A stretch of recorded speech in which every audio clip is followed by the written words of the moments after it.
কাচ্চি বিরিয়ানি রান্না যে এত সহজ হতে পারে আজকের ভিডিও না দেখলে আপনারা বিশ্বাসই করবেন না। চলে আসলাম আবার, welcome back to our channel. আজকে দেখাবো কাচ্চি বিরিয়ানির রেসিপি। প্রথমে মাংসটা কেটে নেবেন। মাংসটা কেটে নেওয়ার পরে উষ্ণ গরম পানি দিয়ে ধুতে হবে। মনে রাখবেন মাংসটা বেশি ধোয়া যাবে না, মাংসটাকে পানির মধ্যে ভিজিয়ে ফেলবেন। মাংসটা যখন আপনি ধুয়ে উঠাবেন, চাপ দিয়ে মাংসের থেকে পানিটা বের করে দিতে হবে। দেখেন মাংসটা ধোয়া হয়ে গেছে। এই পর্যায়ে হ্যান্ড টিস্যু টাওয়াল নিয়ে মাংসটার থেকে আলগা যে পানি আছে সেই আলগা পানিটাকে উঠিয়ে ফেলবেন। এখানে 1.5 চা চামচ পরিমাণে পেঁপে বাটা, কাঁচা পেঁপে বাটা, 1.5 চা চামচ পরিমাণে কাঁচা পেঁপে বাটা দিয়ে প্রায় 2-3 মিনিট খুব ভালো করে হাত দিয়ে মেশাবেন। কাচ্চি বিরিয়ানির প্রসেসিং খুব সতর্কভাবে করতে হবে এবং সময় নিয়ে করতে হবে। এটা হচ্ছে কাচ্চি প্রসেসিং এর ফার্স্ট স্টেপ। ম্যারিনেশনের প্রথম পর্যায়ে আপনি এটা মাখিয়ে প্রায় 15 থেকে 20 মিনিট রেখে দিবেন। এভাবে প্রায় 15 থেকে 20 মিনিট পরে আদা রসুন পেস্ট দিতে হবে। আমরা যেহেতু পেস্ট আদা রসুন কিনি, ওখানে ভিনেগার থাকে। আমি আমার প্রত্যেকটা ভিডিওতেই বলি যে সেটাকে একটু ভেজে নিতে হয়, বাট আমরা এখানে একটু তেল দিয়ে মাইক্রোওয়েভ ওভেনে 1 মিনিট গরম করে নেব। 1 মিনিট গরম করলে পরে আপনার ভিনেগারের গন্ধটা চলে যাবে। আদা রসুনের পেস্ট আমরা দিয়ে দিলাম। এটাকে ভালো করে মাখাতে হবে। এটা হচ্ছে সেকেন্ড ম্যারিনেশন। খুব সুন্দর করে মাখানোর পরে আসুন আমরা দেখে নিই কাচ্চি বিরিয়ানির জন্য কি কি গরম মশলা দরকার। এলাচ, দারচিনি, গোলমরিচ কালোটা, গোলমরিচ সাদাটা, লং, কালো এলাচ, নাটমেগ, জয়ফল, শাহি জিরা, তেজপাতা। আপনারা ইউটিউব ভিডিওতে দেখবেন সবাই কিন্তু মশলাগুলো খালি খোলায় ভাজে, কিন্তু আমার সিস্টেমটা হচ্ছে আমি কাঁচা মশলাগুলো ব্লেন্ড করে সাথে সাথে আমি দিয়ে দিব মাংসে, তাহলে এটার অর্গানিক যে গন্ধটা, স্বাদটা পাওয়া যাবে। দেখেন এই যে মশলা আমরা ব্লেন্ড করেছি, বাট মনে রাখবেন তেজপাতা এবং শাহি জিরা, তেজপাতা এবং শাহি জিরা আমরা ব্লেন্ড করব না। এই পর্যায়ে আমরা এই মশলাগুলো যেগুলো আমরা ব্লেন্ড করেছি সেই মশলাটা খুব সুন্দর করে মাংসের সাথে আবার মিশিয়ে ম্যারিনেট করব। এবং আপনি প্রতিবার মনে রাখবেন যখনই আপনি কোনো মশলা মাংসের সাথে মেশাচ্ছেন, খুব ভালো করে 2-3 মিনিট আপনি হাতে এইভাবে কষলিয়ে মেশাতে হবে, যেন প্রত্যেকটা মশলার দানা প্রত্যেকটা মাংসের গায়ে খুব সুন্দরভাবে লেগে থাকে। 5 মিনিট পরে আমরা দিয়ে দিলাম দই। মনে রাখতে হবে আমাদের এখানে মাংসের পরিমাণ হচ্ছে 2 কেজি, এবং 2 কেজি মাংসের জন্য আমাদের দই দিতে হবে 1/2 কাপ। এই দইটা দেওয়ার পরে এই দইটাকেও খুব সুন্দরভাবে মেশাতে হবে। আমি এখন আপনাদের একটা খুব গোপন জিনিস দেখাচ্ছি, যে জিনিসটা আপনি দিলে পরে আপনার শুধু ঘরে না, আপনার বাড়ির আশেপাশে সবার নাকেই এই কাচ্চি বিরিয়ানির গন্ধটা পৌঁছে যাবে। সেটা হচ্ছে জাফরান। আমি জাফরানটা আধা গ্লাস পানিতে ভিজিয়ে রেখেছিলাম। সেই জাফরানের থেকে প্রায় 1/4 কাপের পরিমাণে পানি এখানে আমি মিশিয়ে নিলাম। আমরা এই পর্যায়ে দিয়ে দিচ্ছি 1/2 কাপ পরিমাণে তেল এবং 2 টেবিল চামচ ঘি। খুব গরম করে, ফুটন্ত গরম করে, সেই ফুটন্ত গরম তেলটা দিয়ে দিচ্ছি। এই পর্যায়ে আমরা তেলটা খুব ভালো করে এটার সাথে মিশিয়ে ফেলবো। এই পর্যায়ে আমরা দিয়ে দিব 1 মুঠ পরিমাণে বেরেস্তা। আমরা কিন্তু বেরেস্তাটা দোকান থেকে কিনে এনেছি। দেখেন ভালো করে মিশে গেছে। এই পর্যায়ে আমরা দিয়ে দিলাম 2 চা চামচ পরিমাণ লাল মরিচের গুঁড়ো, 1 চা চামচ পরিমাণ জিরা এবং 1 চা চামচ পরিমাণ ধনিয়া। এটা ভালো করে মিশিয়ে দিয়ে আমরা পরিমাণ মতো আমরা লবণ দিব। এখন দেখেন 2 কেজি মাংসে আমি লবণের পরিমাণ এটা ব্যবহার করেছি, এবং লবণটা খুব সুন্দর করে মিশিয়ে নেব। আমরা এর মধ্যে আলুটা লবণ দিয়ে একটু হলুদ দিয়ে ভেজে নেব।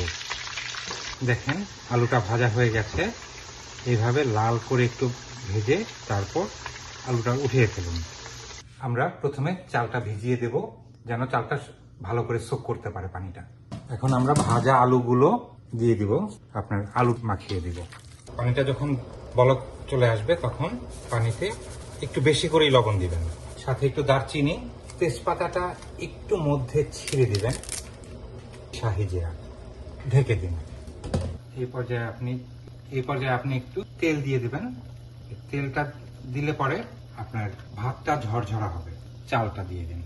চালটাকে ভালো করে নাড়া দিন। আপনার পরিপূর্ণ জাল দিয়ে আমরা 7 মিনিট এটাকে সেদ্ধ করব। 8 মিনিট পরে আমি চলে আসলাম। এখানে দেখেন একটা ছাঁকনির মধ্যে দিয়ে দিয়েছি পানিটা ঝরানোর জন্য। চালের পানিটা পুরোপুরিভাবে ঝরে গেলে পরে আমরা চালটা, এই যে দেখেন আমরা যে এখানে মেরিনেট করেছি।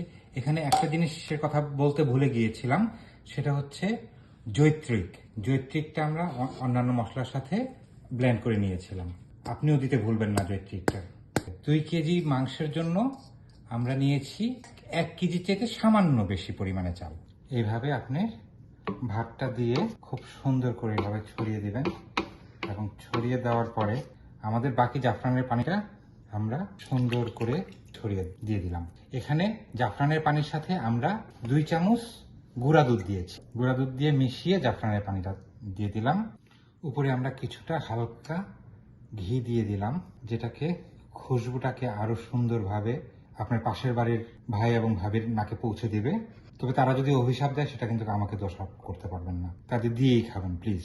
সাথে আমরা কাঁচামরিচ দিয়েছি, সামান্য কিছু বেরেস্তা ছিটিয়ে দিলাম। কাচ্চি বিরিয়ানির প্রিপারেশন হয়ে গেল। এখন আমরা ঢেকে দিয়ে এটাকে সিল করব। বাংলাদেশে আটা দিয়ে সিল করা হয়। আমি আটার ঝামেলা যাব না, আমি আপনাদের আজকে নতুন একটা টেকনিক দেখিয়ে দেব। এখন আমরা ফয়েল পেপার দিয়ে এটাকে সিল করে দেব। ফয়েল পেপারটা 2 হাত দিয়ে এইভাবে ধরে দেখেন এখানে একটা সুন্দর ফোল্ড করে নেবেন, তাহলে লিক করে বাইরে আসার সম্ভাবনা খুব ক্ষীণ হয়ে যাবে।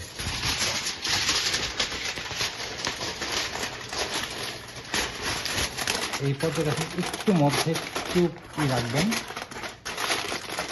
জায়গা রাখবেন যেন আপনার উপরের ঢাকনাটা বসাতে পারেন টাইট করে।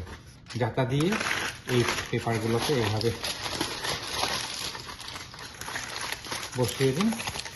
পুরোপুরি এয়ারটাইট হয়ে গেছে। চুলোতে বসিয়ে দিলাম। বসিয়ে দিয়ে হাই হিটে 5 থেকে 7 মিনিট রাখবেন।